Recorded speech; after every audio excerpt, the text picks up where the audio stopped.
Okay, so what's up? We are back with Jupiter in the seventh house, and what do you know?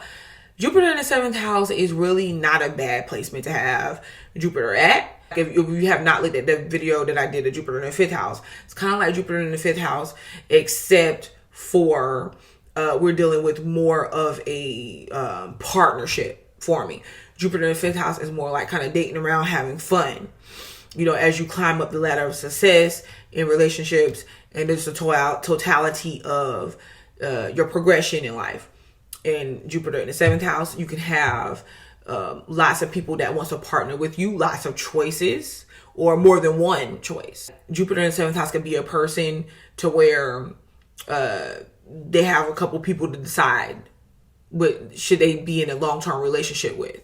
You know, you could be have been dating more than one person, and then now you're trying to make the decision of who should you go with.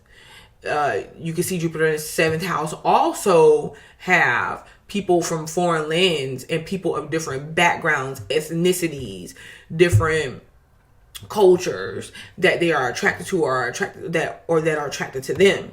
Some, I'm not going to say all, because I don't really like to offend people, but some people with Jupiter in seventh house could be interested in open relationships, or their partner it may become a suggestion, because Jupiter or Jupiterian type energy does not like to be confined or closed in. And if you are dealing with a person with Jupiter in the seventh house, here's something for you that you should try. Even when forming a more committed relationship with them to where you're trying to head to marriage, the best thing to how to deal with them is to let them feel free. Make them feel free. Let them feel free. To where you guys have an understanding, but you're not controlling them. You're not controlling their behavior. You're not saying, oh, well, you can't go there because you're with me. Keep repetitively reminding them not to cheat. Because it's something about anybody to where when you keep telling them not to do something, they're going to find that they're going to go out and do that very thing that you tell them not to do, So the idea, okay, is to let the person feel like, well, you know what? I'm giving you the control in this situation. I'm not going to bog you down with making you feel trapped, with trying to control you, none of that. Because then they will willingly choose to honor the relationship. It's like with any situation. The moment you tell a person, you leave a person alone and you stop trying to control them, suggest to them, or keep reminding them about the do's and don'ts of the relationship, or you're not pestering them to be with you or to see you in a certain light, a lot of times that's when they notice you in that light. So it's just reverse psychology, a lot of it, when dealing with a Jupiterian type person, because they don't like to be controlled. It's different from like a person with Virgo in the seventh house, Capricorn, Taurus. Those people feel valued when you want to possess them. Jupiter here does not. And yes, it definitely depends on the sign. You got Jupiter and Sagittarius in the seventh house. Oh no. If you got Jupiter and Virgo in the seventh house, still no, but there's more of a acceptance to it, like an understanding to, okay, well, I can see why he or she may be, worried about what I may be doing, but at the same time, okay. So Jupiter in the seventh house, no, it's not good to confine a person, restrict a person, but you guys can use your partnerships to benefit you in a positive way. Like, you guys can form great partnerships with others. You're blessed in the area of partnerships, in relationships, and partnerships. The thing about it is with you guys, it's more on lines like, well, do you want this? The only problem that I would see, okay, without looking at the whole chart, remember that, is that if it depends on what your family lineage background is. Because if you're an individual and you come from like a strict upbringing to where they may say, okay, well, we don't allow gays in our family, or they reject you from that. We don't allow our family to bring in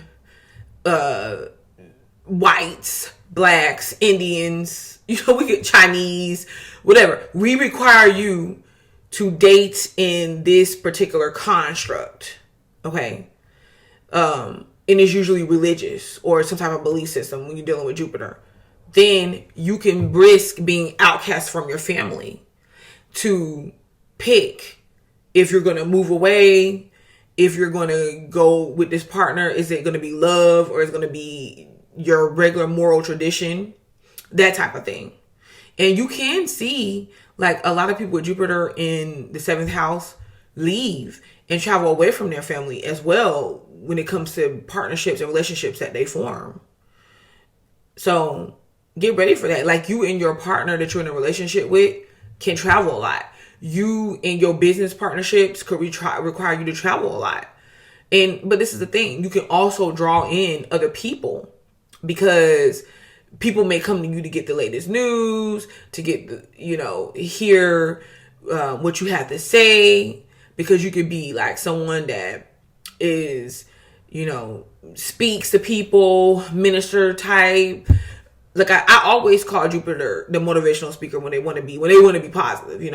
You can just be someone that other people look up to, and you can listen. It doesn't matter. You can say all day, I don't have nothing for them to look up to. It doesn't matter. When people look up to you, they find their own reasons why. Your partner can also be someone that you teach. They could teach you. It depends on. They could teach you. You could teach them. And this is why you could be interested in them. Like, they have something to teach you. They have something to offer you. And you can learn a lot from them. And you can gain through them as well. Okay? And Jupiter in the 7th house, I say benefit off of your partnerships, travel, and don't let people stick you in a box to what your partner should look like, what love should look like, and expand past any narrow-mindedness about what that looks like. Because for me, I told you, when dealing with energy, there's two sides of the coins, because Jupiter in the 7th house can be someone that's rather confined to their own belief system. And you could be the one that's saying to your child, like, no, you can't bring that person or that type inside of the family, because it's not going to work. We don't believe in that, because this is, once again, around belief systems. So it could be two sides to a coin. Jupiter in the 7th house, allow it to benefit you, allow it to expand you past your current horizons, and you can definitely go far, and you can definitely find like a real, true spiritual connection that involves growth, expansion, and luck. Because you guys can get really lucky when you meet the right partner for you. All right. Jupiter in the 7th house. Like, share, and subscribe. I'll be back.